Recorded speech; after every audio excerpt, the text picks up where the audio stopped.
America is irrevocably divided. Our democracy right now is hanging by a thread, literally.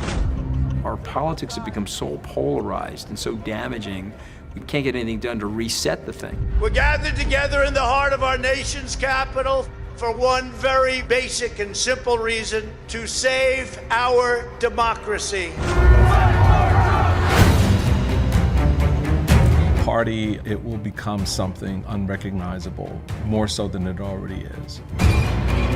Trump, in one respect, is an epiphenomenon. He's a result of something else that's been happening that's much bigger. The problem is what led to Trump and Trumpism. There is such a thing as fake news. It's called propaganda and disinformation. Donald Trump could carry out the manipulation of the people who never really watch legitimate news. You can literally frame the mindset of an entire nation. Good people can be deceived and their minds can be hacked. This is probably the most important psychological phenomena that's occurred in this lifetime. Trump has taken us to a place where one of our parties now is anti-democracy. The craziest extreme has now taken over the middle. A pandemic of mass delusion to bring down our entire society.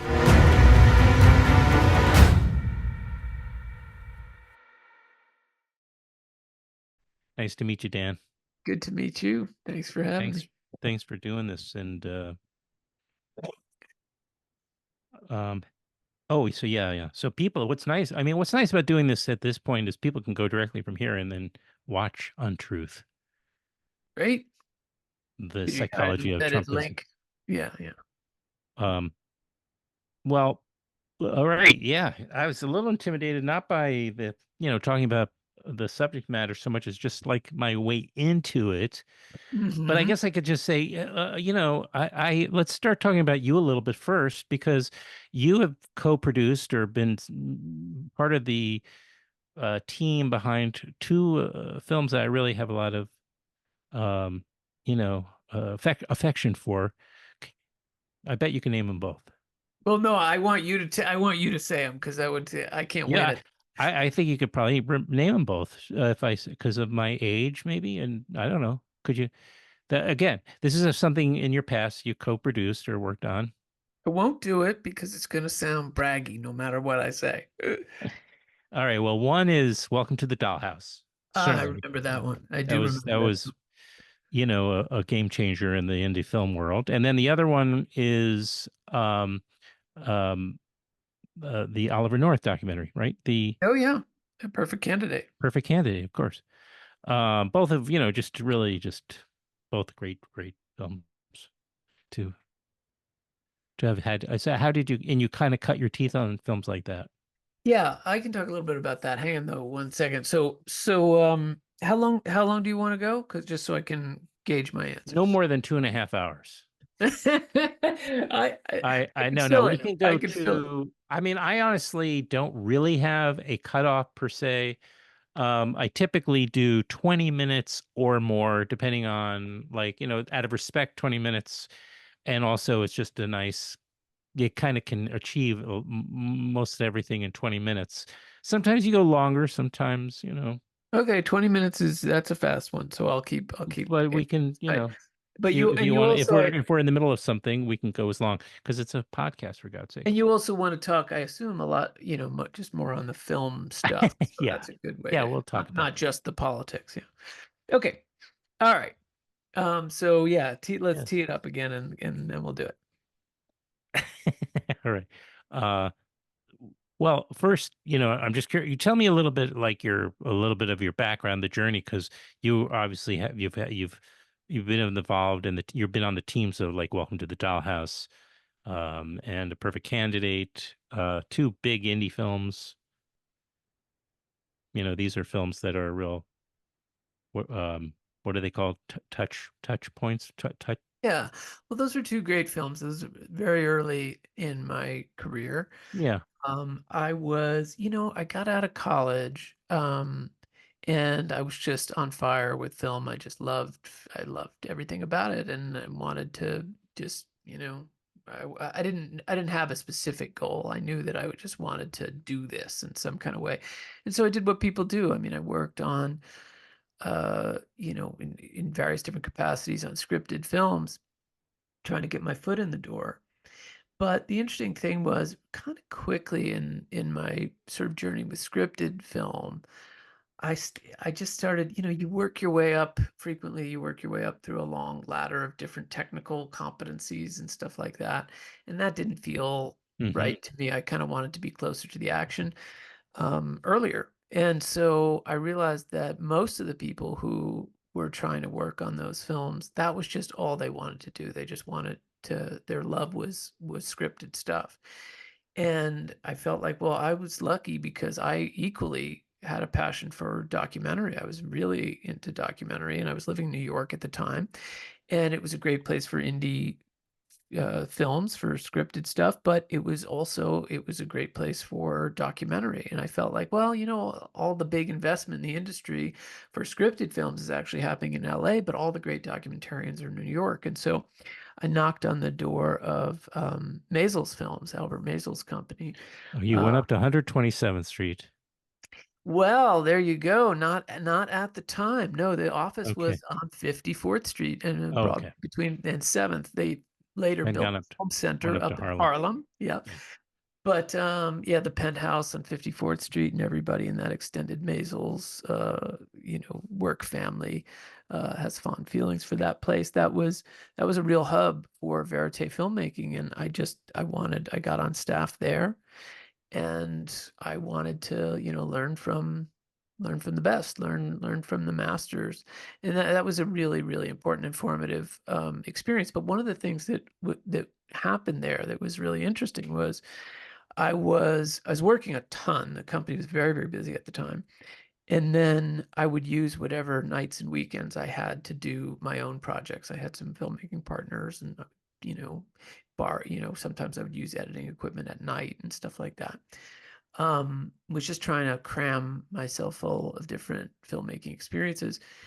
But what happened was I ended up becoming more qualified to do the scripted stuff, paradoxically, by working at the documentary company, because we did do small scale intimate verite docs, but a lot of what Maisels did at the time was also quite expensive, larger scale TV commercials, real people TV commercials.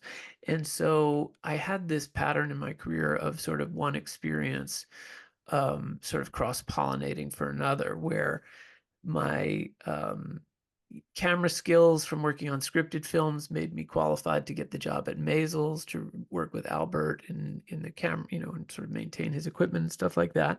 And then I learned a lot of documentary skills, but I learned large scale production there. And that sort of qualified me to bounce to some partners. And I did a Welcome to the Dollhouse a few years later. I took a leave of absence from Maisels to do that.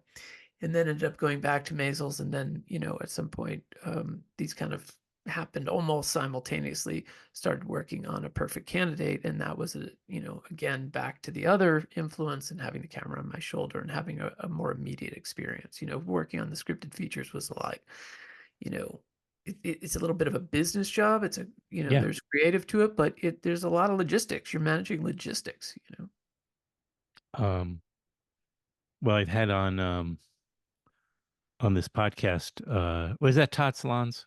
Yeah, Todd Salons. Yeah. So I had on Todd a couple of times, and I sat in a lobby at an NYU, one of the buildings at NYU with him, and I had on Al Maisels. Oh yeah, oh, great, yeah. Well, Albert was a super important mentor. I mean, incredible guy. I learned a tremendous amount from Todd also, but Todd actually, that movie was a great experience and a great learning experience, and I learned a lot from watching Todd. But Todd, just his creative process was very private. It was very much sure, I could see that. Yeah. And sometimes we were shooting a scene, and he had so much of it in his head, and sometimes hadn't we weren't prepared for what he actually intended. We had the pages and we were privy to certain things, but there were other key pieces that he just kind of knew and understood that he wanted the film to be about, and ways to adjust it that we were sort of always trying to keep up with, where he was the unconscious pieces of how he saw the film. But films like, A Perfect Candidate at that time in the early 90s, I think that was 90. Well, we started That was shooting. later. We That was started shooting it in February, I think, of '94, maybe, and it yeah, it came was a out in little later. Okay, that, 1996. a little later. Yeah. I guess I'm thinking about what was think it came out in another 96. documentary, but this was on the cusp of the explosion of documentaries as a like, according to the movie industry, like a legitimate film category or something, where it was like now became a hot whatever you want to call it, uh type of film to make. And with still sort of like right before that, right, when a film like Perfect Candidate came out. So if my memory serves, Michael Moore was kind of just getting big. Well, And Roger and me, or it became a kind of like there was all of a sudden, money yeah. to be So, made. oh no, we could do the whole show on this little piece of history. Yeah. Yeah. Look, Roger and Me was an older film than that. That came out in the '80s, I think, late Yes, it was still the 80s. Yeah, 80. But yeah, late '80s, early '90s, Hoop Dreams and some other landmark docs.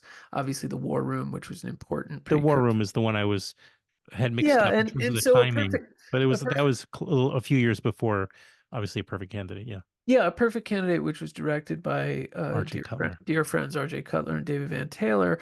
R.J. had just come off of producing The War Room with D.A. Pennebaker directing. So he had just been through that similar experience, and he was very into politics. And so immediately the North film was exciting to all of us. It was, for me, the Iran-Contra was, was a huge scandal. That was like I was so into politics. I was a teenager at the time. It was my first political scandal where you like couldn't turn it off. You're watching these, Senate here, whatever, House hearings, whatever they were.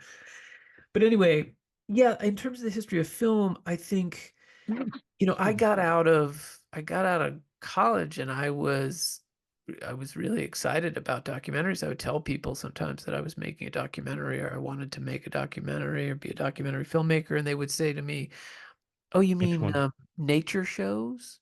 Like that was the full kind of cultural understanding of what a documentary was. It was that thing on Saturday afternoon, you turned on the TV and there would be, some lions fighting or something for dominance.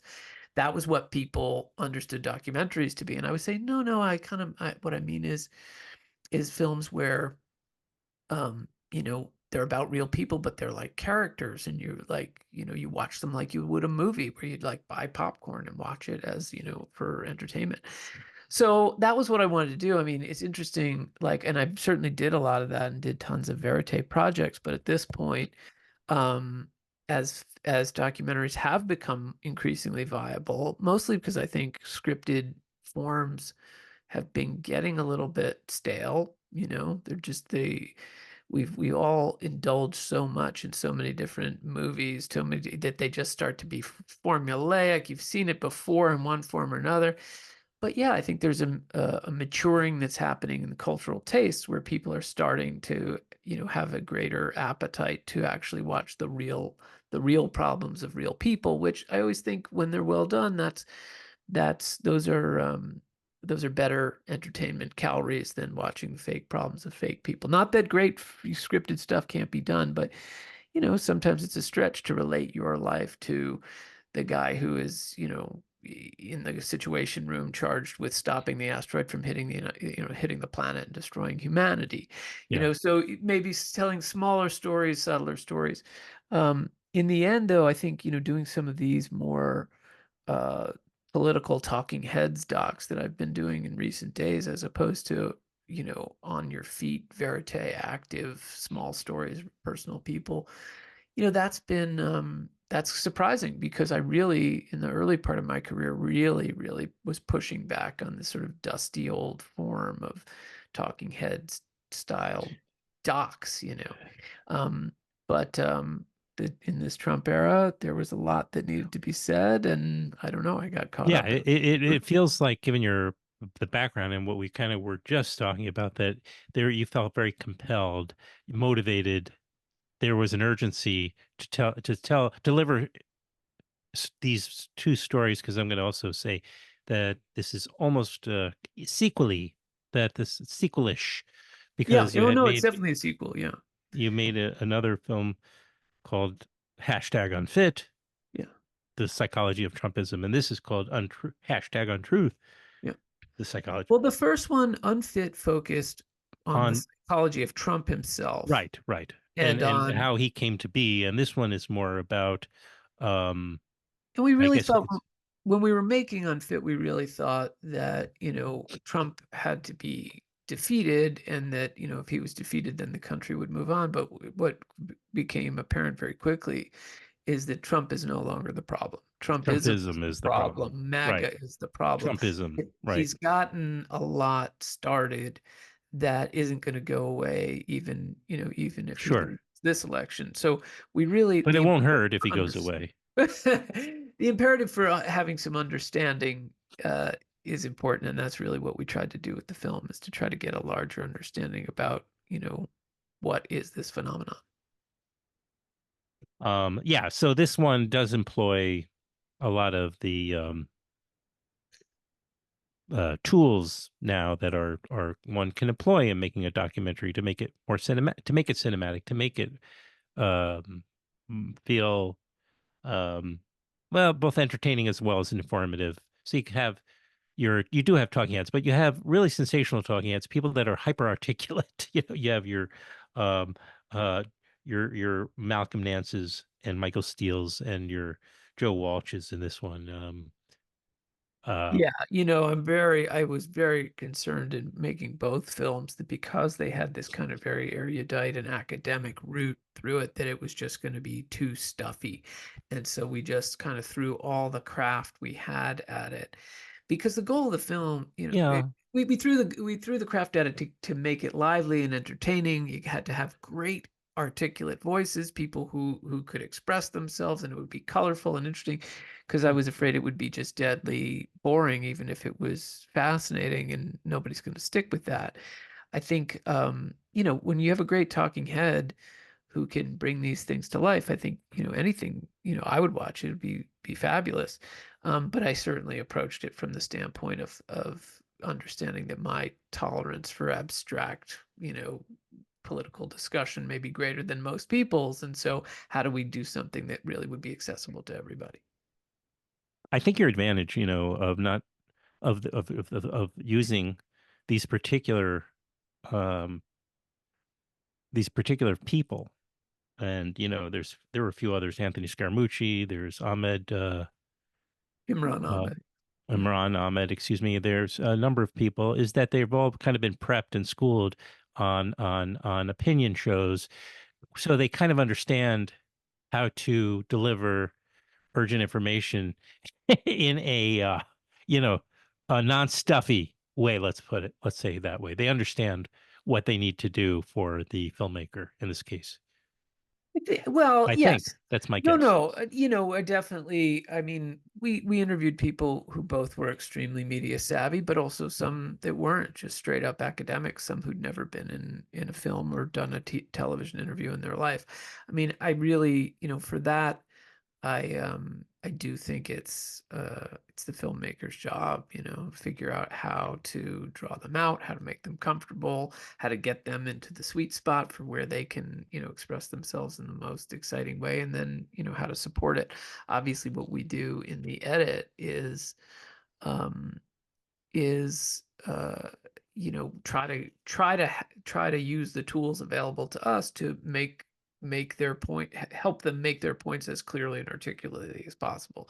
And, I think when you start with very articulate people, and then you can add some filmmaking tools by showing appropriate imagery to support what they're saying, et cetera, and so forth, and editing out, digressions and stumbles to make sure that it stays focused, then, I think you can express a lot in a short time. And that's really what we were trying to do. If anything, I think the film is a little overstuffed on the number of ideas, but we wanted to, there's a lot of different avenues to explore when you're trying to get your head around the how and the why of Trumpism. Can you talk about how you get your films in front of eyeballs? Like, it's a lot of there's a lot of information and a lot of media out there. There's you're competing with nowadays, right? You've got those Sure. those opinion channels, networks, or you have even just like YouTube and podcasts ad nauseum. Yeah. Um, True. and yeah. No, it's a dense media environment, and I think it is hard to cut through, especially during the election with political content, because everybody's doing political content. I think that there's a lot of people who have disengaged from politics, who there's too much out there and they don't care, or they've made their choices about where they're going to get their info. But a film like this obviously is outreach to a lot of political junkies, but also some people maybe who don't consume anything beyond a little bit of TV news. How you get it in front of them, I mean, that's a challenge. That's a sort of marketing challenge that's cutting through the noise. But I think it starts with offering something that is different than what you can already get on cable news that talks politics 24 hours a day. And that really is part of the genesis of both these films, Unfit and Untruth, which is, I became aware, during the Trump administration, that I was consuming tremendous, tremendous amounts of news, print news, TV news, but I was not getting the insights that I was looking for. I felt like I wasn't getting anything new for it. I could keep reading, but nobody was answering the questions that I had. And so that was really where these films come from, which is, can we get away from following the scandal of the day, the story of the day, which just bounces from one idea to the next, and try to get a wider aperture and try to say something that is going to last beyond the 24-hour news cycle. So you're pushing yourself all the time. Documentary films happen on a different metabolism than news. So you have to use them to say something bigger. If you try to chase the news cycle, your film is going to be outdated by the time it comes out. But you're asking yourself, what's really going on here? What is the bigger picture? And is there something that's more evergreen, that's important to be said, that people are missing in the density of, scandal coverage? And did you know what that was with Untruth before you stepped into the project, or is that something that you kind of untangled over Well, time? it was a genuine exploration. You always have an idea about what you're going for and where you think the sweet spot is, and then it evolves as you get deeper into the content. But I was absolutely seeing this this important interaction between disinformation, the cult of personality, and authoritarianism. And these seem like just sort of three disparate things that were working together. And there are certainly historical models where that has happened as well.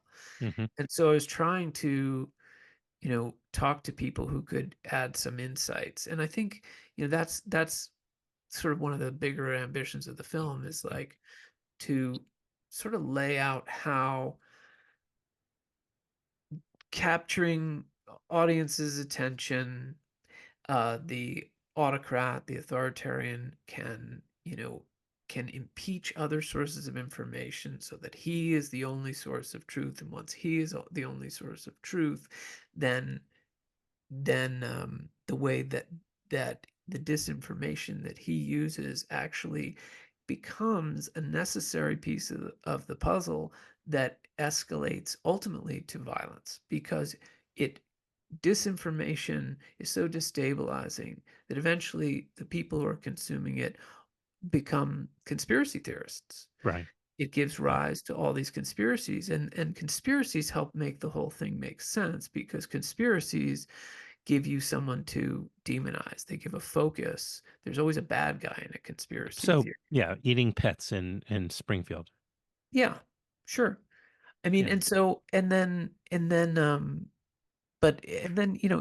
end, the cascading effect of all of this crazy always ends up with political violence. And, we saw that on January 6th. It wasn't the first act of political violence. There's been a lot of political violence, and now I think we're entering a phase where political violence is going to be, unfortunately, with us for a while. It's become a norm. We're expecting more of it, and you have to, because I think our information systems are so contaminated. People are so frustrated. There's so much anger out there, and you have the different sides of the equation who are just speaking different languages with no shared sets of facts. The Oh, right. factual basis for the society is in question. Yeah, possibly the most dangerous outcome of this whole period of time is facts becoming optional.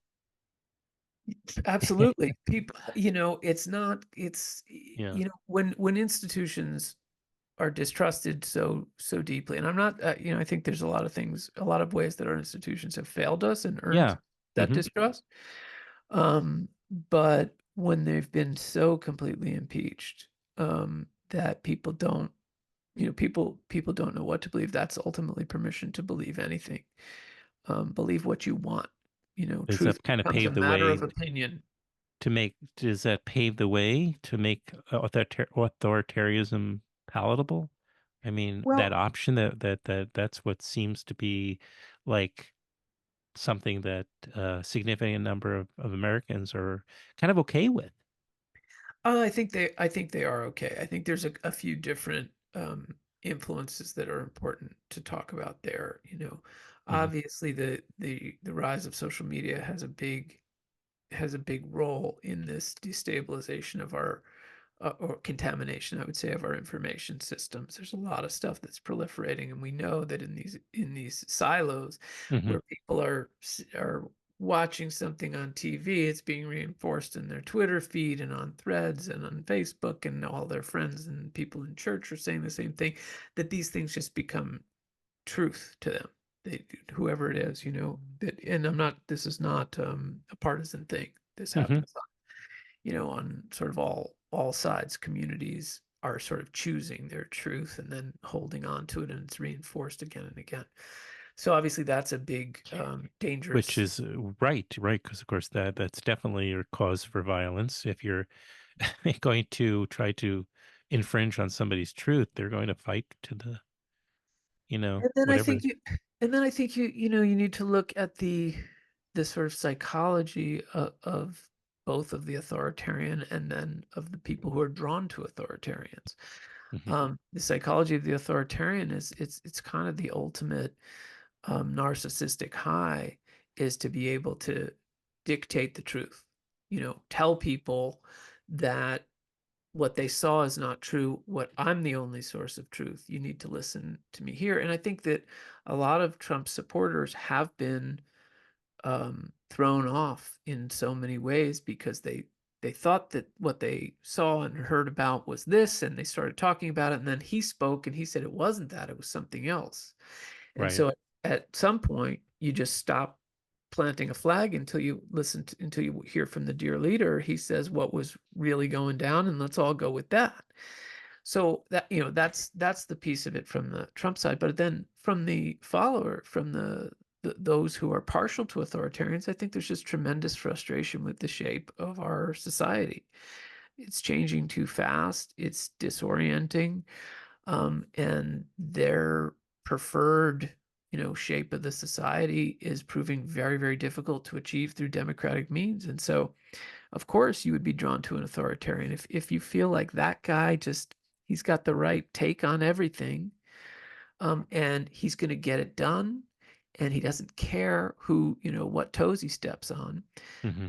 That's attractive when you are feeling that alarmed at the direction the society is going. So I think, I think people, we talk about in the film that the authoritarianism is a latent trait in all people, and it can be activated. It can be activated by the right set of circumstances. And Wow. so Yeah. if it's activated because some issue that is very core to you has gone sideways, in your opinion, that has been, the truth of it has been undermined. The United States is under attack from, across the border. Our sexuality and gender norms are under attack, and men are not men anymore, and whatever. But whatever the thing is that you're finding particularly wrong for the society, and somebody else is going to come in and is going to get that fixed for you, that can be very appealing. So the problem is it's anti-democratic, right? The problem is, in a sense, that's what, I think that people who don't respond to Trump have missed all along, is that telling people that it's anti-democratic and all that is not a diss on Trump. That's what people like about him. He's going to get the thing done that they want, whether other people are on board with it or not. That's what they want. Right. And then of course he doesn't, but that's not even the point. Well, he doesn't, and that ultimately is the downfall. Historically, that's the downfall of the authoritarian, which is Right, that they turn out Yeah. to be really incompetent as a group. As a group, they tend to be pretty incompetent. The reason Hitler is in the pantheon of authoritarians is he was more effective than most. Mussolini was a disaster. A lot of them are a disaster because they're running so much on their force of personality and not really on their mechanics or of governance. Sure.